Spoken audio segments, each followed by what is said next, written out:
आज सारी रात जो हालात वाक़यात हुए पाकिस्तान की जानिब से जिस तरह जवाब दिया गया भारत को उन्हीं की ज़ुबान में दो ठोक अल्फाज में और ईंट का जवाब पत्थर दिया गया है। आप कैसे देखते हैं इस सिचुएशन को? जी अस्सलाम वालेकुम जी, आपको भी मोहतरम भाई साहब को भी और आपके नाज़रीन को भी अस्सलाम वालेकुम और बहुत शुक्रिया मुझे इनवाइट करने का भाई साहब। वालेकुम सलाम। सब सिचुएशन जो आज रात को क्रिएट हुई पाकिस्तान की जानिब से तो वाज़े किया गया था कि हम पहल नहीं करेंगे, लेकिन आपने अगर पहल की तो उसका जवाब दिया जाएगा। फिर हमने देखा कि भारत को हज़ीमत का सामना करना पड़ा। कैसे देखते हैं आप इस सिचुएशन को? देखिए, मैं तकरीबन 10 दिन से रोजाना चैनल्स पर मौजूद हूँ, मुख्तलिफ चैनल्स पर यही टॉपिक डिस्कस हो रहा है और यकीन करें मैं अपनी हम्बल कैपेसिटी में ये कहता रहता था अपने बॉर्डर पार के मुखालिफिन को कि ये पाक फिजाइया खास तौर पे मैं, क्योंकि उससे मेरा ताल्लुक रहा, उसकी रेडीनेस और तैयारी को भी मैं जानता हूँ और मैं एकदम को श्योर करा रहा था कि मुझे यकीन है कि पाकिस्तान आर्मी और पाकिस्तान नेवी भी उसी तरह तैयार है। लेकिन ये मैं क्योंकि अपने डॉक्यूमेंट्रीज के सिलसिले में भाई साहब जानते हैं मैं जाता रहता हूँ बेसिस पर, और मुझे स्पेशल परमिशन मिली कुछ अर्सा पहले इन्हीं J-10C और J-17 थंडर ब्लॉक 3 के जहाजों के पायलट से मिलने के लिए मैं बेस पर गया। ना सिर्फ बेस पर गया, मैंने अपने यूट्यूब पर उनके लिए इंटरव्यू भी फर्स्ट टाइम उनकी इजाजत मिली मुझे। तो मैं उस वक्त भी इतना खुश हुआ, उस वक्त कोई एस्केलेशन नहीं। मैंने वैसे ही उनसे फर्जी पूछा कि अगर जंग हुई तो क्या करोगे या किस तरह कर। मैं इतना खुश हुआ और मेरा खून बढ़ा इस उम्र में कि पाक फिजाइया के पायलट इतने एनर्जेटिक थे।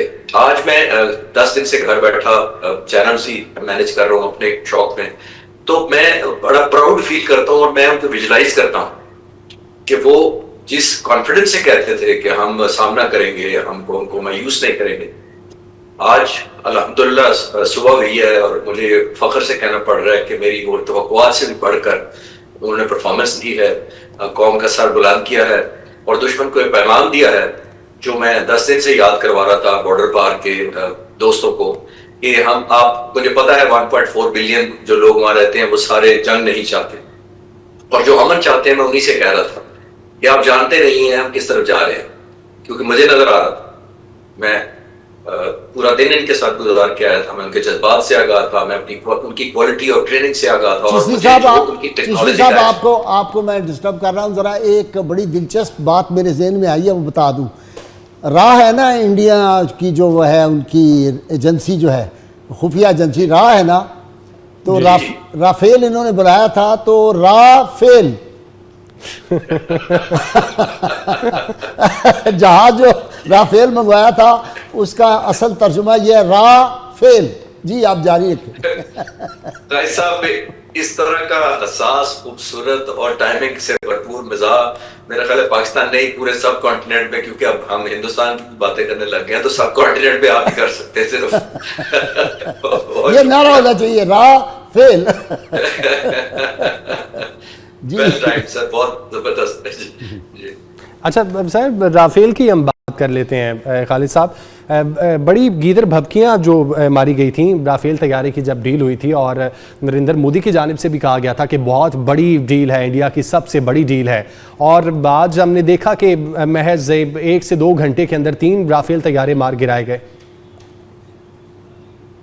जी ये वही राफेल तैयारा है जिसकी दुआ मांगी गई थी या मोदी ने ख्वाहिश की थी कि वो हमारे पास होने चाहिए। और अगर 2019 में उन्होंने कहा था कि अभिनंदन का जब वाकया हुआ था उन्होंने कहा था अगर हमारे पास होते तो नतीजा मुख्तलिफ होता। उनके साथ मुझे हमदर्दी है कि नतीजा तो मुख्तलिफ नहीं हुआ और मुझे एक और वजह से भी मोदी से हमदर्दी हुई। वो इस वजह से हुई कि कितना बेबस वजीर आजम है जो 1000 जहाज खड़ा है, $75 बिलियन वो हर साल अपनी फौज को देता है, दुनिया में तीसरे नंबर पर डिफेंस की स्पेंडिंग है उसकी, अमेरिका और चाइना के बाद हिंदुस्तान की डिफेंस स्पेंडिंग है आधे से ज्यादा, तकरीबन या आधा एयरफोर्स को मिलता है उनकी। उसके बावजूद वो 1000 जहाज हैंगर में खड़े रहे या शेड्स में पेन में खड़े रहे, नेवी अपने समुद्रों में रही, आर्मी अपनी पोजीशंस में रही और आपने छोटे छोटे मिसाइल लॉन्ग डिस्टेंस मार के हमारे मस्जिदों को शहीद किया, बच्चों को शहीद किया। तो मैं नहीं पूछ रहा ये हिंदुस्तान की कौम या अवाम पूछेंगे, जो आम आदमी है वो पूछेगा कि हमने अपना पेट का, वहां भी गुर्बत कहीं ज्यादा है मेजॉरिटी, तो वो पूछेंगे, चाहे इकोनॉमी हुकूमत की ज्यादा, वो पूछेंगे कि हमने आपको इसलिए इतनी फंडिंग की थी अपनी एजुकेशन, अपने रोजगार और अपनी डेवलपमेंट पे कॉम्प्रोमाइज करके, कि आपने ये मिसाइल चलाए और उसके बाद इतनी जबरदस्त पनिशमेंट पाक फिजाइया ने हमें दी। मैं आपको बता सकता हूँ कि पाक फिजाइया हमेशा ही, गाजी साहब तो मेरे से ज्यादा हिस्ट्री जानते हैं, मैं जब से होश संभाला मैं हिस्ट्री पढ़ रहा हूँ पाक फिजाइया की, कि असगर खान से लेकर आज तक पाक फिजाइया की जितनी लीडरशिप रही है उसने 3 चीजों पर ही हमें जोर दिया। मैं नौजवान फाइटर पायलट था तब भी मुझे यही सबक याद था और आज भी मुझे सबक नहीं भूला वो। मैं जब नौजवान बना तो मुझे MM आलम से, हमारे मेस में रहते थे, पेशावर में मेरी पोस्टिंग थी, पहला मेरा स्क्वाड्रन था, नया नया अफसर, सेकंड लेफ्टिनेंट जिसको कहते हैं, तो वो MM आलम बैचलर थे, मैंने शादी नहीं की थी, वो मेस में 3 टाइम खाना खाते थे हमारे साथ आके। मुझे तो ये ऑनर है कि हमने उनसे सीखा। और ये याद रखें कि उस वक्त भी वो हमें यही कहते थे कि आउट नंबर लड़ना है तुम लोगों ने, तुम तादाद कभी पूरी नहीं कर सकोगे, एक तादाद नहीं पूरी कर सकोगे, जज्बा ईमान का बहुत जोर देते थे कि जज्बा ईमान है जो तुम्हें ऊपर लेके जाएगा। फिर क्वालिटी ऑफ ट्रेनिंग दूसरी चीज। सर फराज रफीकी का वाकया सुना दे जरा। तो सुबह सुबह मेरा ख्याल है वो आपके लोग परेशान, वो क्या कहना चाहिए, उदास हो जाएंगे। आज तो दिन खुशी का है, सुबह चढ़ा से सब पूरे किसी और दिन के लिए अगर महफूज रखे, आपके लोग डिप्रेस ना हो जाएंगे। मैं एक ऑफर कर रहा हूँ खालिद चिश्ती साहब, जो मोदी के लिए फाउंटेन हाउस में, उसके लिए मैं स्पेशल कमरा तैयार करवा देता हूँ। उसकी ज़हनी हालत ठीक नहीं है, आपने कहा आप हमदर्द हैं उसके, तो उसके हमदर्द हैं तो उसको कहें फाउंटेन हाउस में डॉक्टर सैयद मुर्तज़ा को मैं अभी फ़ोन करता हूँ और वो आए और उसका हम इलाज कराएं। जी नहीं, आपको फोन करने की जरूरत नहीं है, वो वैसे ही पहचान लेंगे। अच्छा।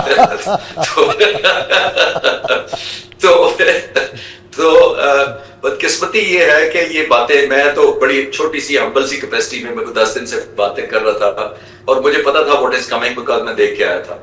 और वही हुआ, मुझे प्राइड ये हुआ है, प्राइड इस चीज में मैंने लिया है कि आज देखे पाक फिजाइया ने और पूरी अफवाज ने, लेकिन पाक फिजाइया ने खास तौर पर 5 जहाज और छठे का भी इंतजार करें। मैं तो अभी भी वादा कर रहा हूँ कौम से कि इंशाल्लाह छठे की भी खबर आएगी। 6 जहाज ये और 2 अनमैन्ड उन्होंने गिराए हैं। इतना रिकॉर्ड इतनी जल्दी, आप सोचे लगा।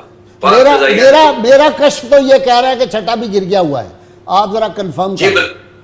जी मैं उसी प्रोसेस में हूँ जी, छठा कंफर्म करने का इंतजार कर रहा हूँ। आप ये देखिए कि उन्होंने सुबह का इंतजार भी नहीं किया, सूरज चढ़ने से पहले जो लोग सो गए हैं, गाजी साहब तो जागते हैं, मुझे पता है, तहज्जुद और पढ़ते हैं, जो लोग आमतौर पे जल्दी सो जाते हैं। गाजी साहब तो कह रहे हैं आज रात में नहीं सोए। हाँ रात गाजी साहब ने कहा कि आज रात यही सिचुएशन जो है ना वही देखते रहे। हम जाग रहे हैं इंशाल्लाह, आप और मैं जाग रहे हैं, ये कौम जाग रही है। मैं अर्ज करूं, मैं कल सुबह मॉर्निंग शो 9 o'clock से शुरू होगा और अब तकरीबन 7:30 हो गए, मैं 1 मिनट के लिए नहीं सोया अल्हम्दुलिल्लाह। कल जो सुबह मैंने जो गुजर गई है जगह ऑलमोस्ट 22-23 घंटे हो गए, क्योंकि जब मैं रात सोने लगा था कुछ अपना होमवर्क करके और दिन का वाइंड अप करके, तो मुझे चैनल फोन आना शुरू हो गए। मैं उठाना नहीं चाह रहा था, मैंने कहा ये 1:30 बजे मुझे क्यों फोन कर रहे हैं।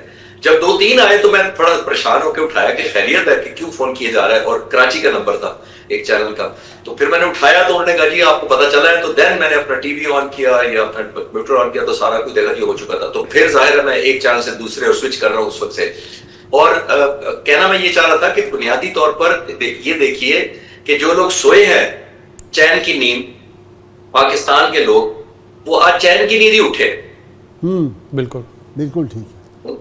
उन्होंने वो वाली परेशानी नहीं देखी जो रात 1:30 बजे हमें पता लगा कि दुश्मन ने पहले हमला कर दिया, फिर हमें पता लगा कि पाक फिजाई एक्शन में आ गई है, और इससे पहले कि लोग उठें और अपने अपने दफ्तर में जाएं या काम से जाएं या बच्चे स्कूल जाएं, उससे पहले पाक फिजाई अपना हिसाब कर चुके। वाह। अच्छा, अभी जब खालिद साहब आपसे हम बात कर रहे थे तो उससे चंद मिनट पहले की खबर आई थी कि भारत की जानिब से शिकस्त तस्लीम की गई है। जो बॉर्डर सामने पाकिस्तान के बिल्कुल सामने नज़र आ रहा है, वहाँ पे उन्होंने सफ़ेद परचम लहरा दिया है। इसको कैसे देखते हैं आप? पहले भड़के मारना, हमले करना, जवाबी कार्रवाई होती है तो फिर शिकस्त तस्लीम करते हैं और सफ़ेद परचम लहरा देते हैं। नहीं, ये कोई आइसोलेटेड वाकया हो सकता है, बिकॉज मैं अभी दूसरा मेरा एक कंप्यूटर है राइट साइड पे, काफी बड़ी स्क्रीन है, आपको नजर नहीं आ रहा होगा, मैं उस पे इंडिया टुडे देख रहा था। मैंने सोचा सारी रात हमने अपनी बातें सुनी और दूसरों की भी बातें सुने कि वो क्या कहते हैं, क्योंकि वो तो कह रहे हैं कि हमने सबक सिखा दिया, ये जो मिसाइल मारे हमने सारे तबाह कर दिए जो दहशतगर्दों के अड्डे थे, अब पाकिस्तान याद रखेगा। तो ये तो पाकिस्तान नहीं, अगर आप किसी न्यूट्रल एम्पायर को बुला लें और वही एयरफोर्स के जहाज गिन ले आके दोनों तरफ से, तो आपको पता चल जाएगा कि कौन याद रखेगा, किसको याद रखेगा। लेकिन वो अपनी विक्ट्री का क्लेम कर रहे हैं। ये जो व्हाइट फ्लैग उठाने वाली है वो किसी चेक पोस्ट पे उस तरह हो तो मेरे नॉलेज में नहीं है, अतातार साहब ने प्रेस कॉन्फ्रेंस की है जी, पॉसिबली ये शायद मेरे से मिस हो गई होगी, लेकिन ये सबक सिखाना जरूरी था। ये आप सब जानते हैं, आप भी जानते हैं, गाजी साहब भी जानते हैं कि ये सबक सिखाए बगैर झंडे नहीं लहराए जाते। दुश्मन को, खासतौर पे हिंदुस्तान को ये जोम था और ये गुरूर था कि मेरा इतनी बड़ी हेजमोनिक मेरी पावर है, मेरे इतने डिजाइन है, दुनिया सबसर्वेंट है, सुपर पावर्स मुझे चाइना के मुकाबले में खड़े देखना चाहते हैं, तो मेरे पास तो इसमें ब्लैंक चेक है। और पाकिस्तान को ये आइडियल टाइम है सीधा कर देने का कि दुनिया, पाकिस्तान की इकोनॉमिक हालत भी इतनी अच्छी नहीं है, पाकिस्तान की पॉलिटिकल स्टेबिलिटी भी इतनी अच्छी नहीं है, मैं कहा ये आइडियल टाइम है कि दुनिया मेरी सपोर्ट में भागी भागी आएगी। पहले तो 15 दिन उनको वो शिकस्त एक किस्म का पॉलिटिकल और डिप्लोमेटिक फ्रंट पर देखनी पड़ी। जब वो फ्रस्ट्रेशन बढ़ी और उनको समझ नहीं आई कि अब लोगों क्या कर रहे हैं, तो फिर उन्होंने ये ऑफ हार्टेड किस्म की, कि जिसको कहते हैं बुज़दिलाना ही कहेंगे, उसको ये अटेम्प्ट किया। बिकॉज जितना बड़ा ये मुल्क है, मैं बड़ा ग्रेसफुल, अगर अटैक भी करना है तो उसमें भी मैं ग्रेस देखना चाह रहा हूँ कि कोई जब मुकाबला करना है तो आप लड़ाई मेरिट पे करें, रूल्स ऑफ द गेम के तहत करें। अब ये नहीं आप बजाई मार के अपने सारे लोगों को ये कन्विंस कर रहे हैं कि फलानी जो रिलीजियस पार्टी है या फलाना जो तरबियत कैंप है हमने वो उड़ा दिया है या वो उड़ा दिया। मैं समझ रहा था कि इसमें ज्यादा ग्रेस होगा, और उससे देख लें वर्ल्ड ओपिनियन सारी इंक्लूडिंग अमेरिकन प्रेसिडेंट सारों ने कहा कि ये शेमफुल एक्ट है और ये गलत किया हिंदुस्तान ने। हमें एथिकली, कानूनी तौर पर, फौरी तौर पर एक प्रिविलेज हासिल हो गया कि हमने रिटेलिएट करने का हक भी ले लिया और इंटेंसिटी और पनिशमेंट भी फिर हमने डिसाइड किए।